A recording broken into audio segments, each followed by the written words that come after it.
Subject for the poem, and at one time we didn't think that, but certainly after Wordsworth made the suggestion, then probably poems have been written on just about everything.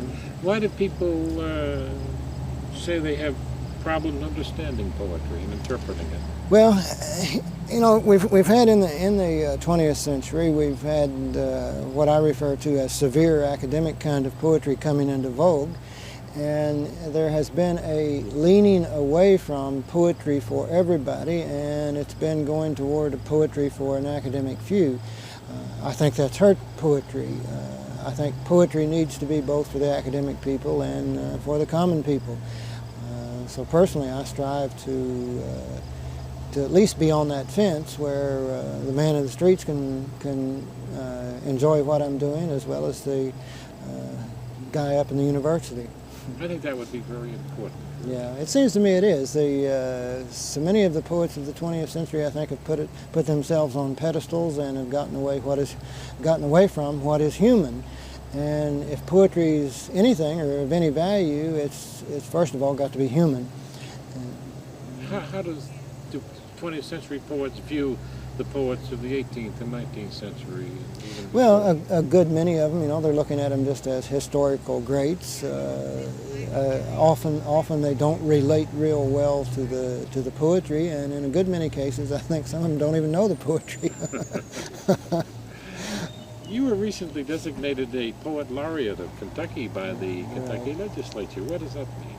Well, in Kentucky, it's an honor to be named a poet laureate. It has no real requirements other than the encouraging of poetry in the state, and of course I'm doing that anyway. So, but it's quite an honor to be so named, following my good friend and teacher Jesse Stuart. You were very close to Jesse. Very close, yeah. Yes. From high school on, Jesse and I became very close.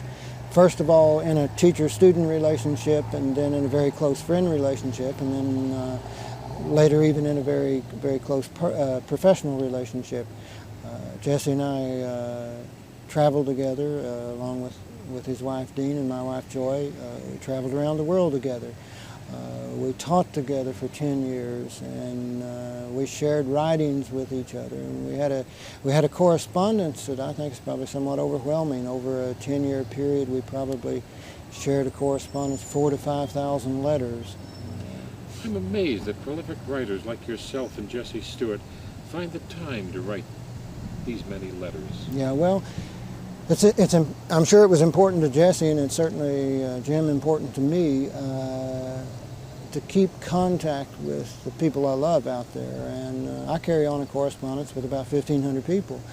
And I tell everybody, I get a lot of letters. I get about 50, 60 letters a day.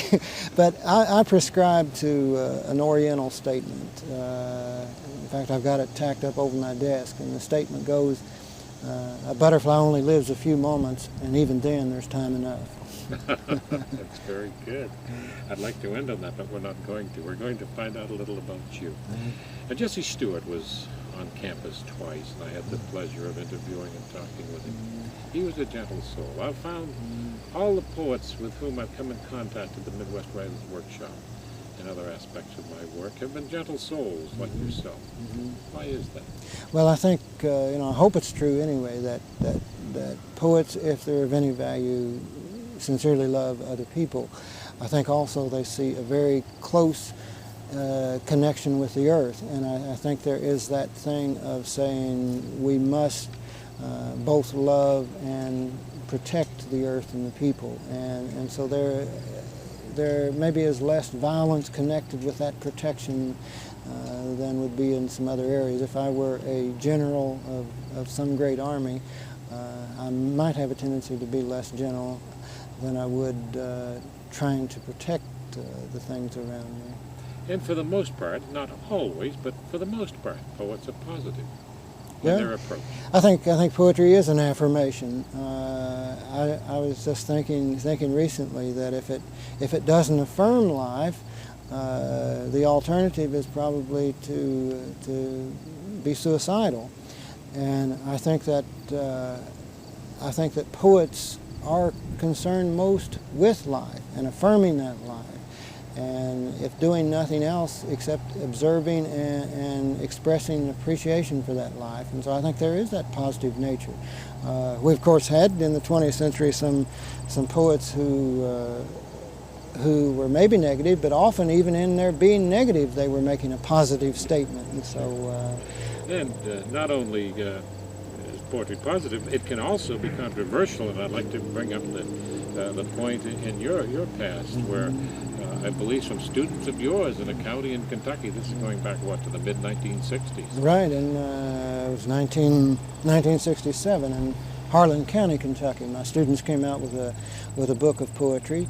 It, by the way, was an affirmation. Jack Weller has a book on Appalachia called Yesterday's People, and my students didn't like that. They said, hey, what about us? What about tomorrow's people? And they wrote a book of poetry called Tomorrow's People, in which they took a real close look at their own environment and things that they thought were wrongs within the environment. They pointed them out real quick, like strip mines and even the war in Vietnam at that time was pointed out in the book, and a number of other things, ills that were going on in the community. They called attention to it. I would have to say that the power structure, certainly not the community, but the power structure of Harlan County got very upset about that, because if you have a student commenting on what the sheriff's doing and what the mayor's doing, they do not take that real lightly. And of course Harlan County, Kentucky, has always had, since the coal mining wars of the 20s and 30s, has always had a violent history, and this seems to be the way that they still want to settle problems. Did they blame you and threaten you? Well, yes, physically? They did blame me and threaten me physically. I received several death threats across the phone, and I had dynamite put in my stoker, and I was shot at, and I took it that they were probably fairly serious. And you decided to move. Well, that was on. I was young and brassy, and actually decided I was going to stay and be killed for a cause. But John Oswald was president of the University of Kentucky, and he gave me a direct order to leave, and I did leave. But I wasn't going to. I was. Now I think the only place they could hurt me would be my back end, because I'd be running. But I was young and idealistic. I'm still idealistic, not as young, and then I was very brassy. For what I believed in, I thought the students ought to have a right to say whatever they wanted to say, and I was going to defend that right. And they weren't outsiders coming in, were they? No, they were all local people. Yeah. From the community. They have a right to criticize. Right. And usually criticism is taken better by locals, by people. Well, I think the power structure did believe that I had come in. I wasn't from Harlan County. I was from eastern Kentucky, from Greenup County, north of there. But I think they felt that I had come in and had, as I said in one of my poems, taught their young people evil things. Well, you can look back now on a very distinguished career, and certainly you have a very distinguished career in front of you, but still it's these highlights, isn't it, these incidents that make Yeah, well, for the longest time I was unable to do much focus on that period. It was too wild, too violent a period for me, and but I do have a book of poetry called Songs of Bloody Harlan, which came out of that period. And after 2 or 3 years, you know, a writer doesn't really have any choice, Jim.